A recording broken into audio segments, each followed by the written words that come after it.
kui raske on uskuda sellesse, et Jumal armastab meid. Armastab täielikult, armastab vaatamata sellele, missugused inimesed meie oleme, kas jumalakartlikud või täiesti patused inimesed. Aga kuskil samas me teame, et meil raske uskuda sellesse, mitte sellepärast, et meil on halvad suhted Jumalaga või me ei usu Jumalasse, aga meil on võib-olla halb kogemus siin maa peal teiste inimestega. Siis kui me tahaksime, et keegi meid armastaks, aga ei saanud. Kui me tundsime, et keegi reedab meid või midagi veel. Ja kui räägime sellest, et Jumal armastab meid, siis tulevad niisugused mõtted, aga kas see on niimoodi?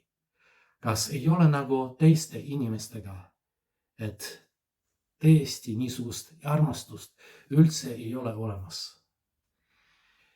Jeesus Kristus ütleb, et nüüd Jumal on maailma armastanud niimoodi, et ta oma ainusündinud poja on andnud.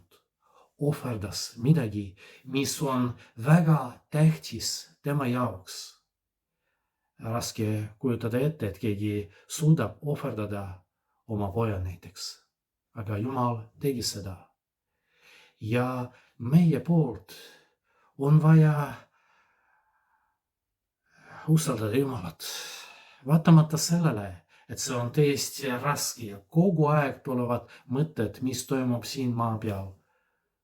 Mõelda sellest, et Jumala armastus erineb sellest, mis me kogeme siin maa peal, just sellepärast, et Jumal erineb.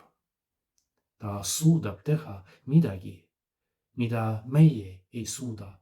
Keegi teine inimene ei suuda teha. Ja võib-olla sellepärast tema sõnad armastusest on väga tähtsad. Ta räägib seda, mida ta tahab teha. Ja meist sõltub, kas me võtame neid sõnu vastu, siis oleme päästetud. Aga kui kogu aeg kahtleme, siis väga raske öelda, mis saab edasi.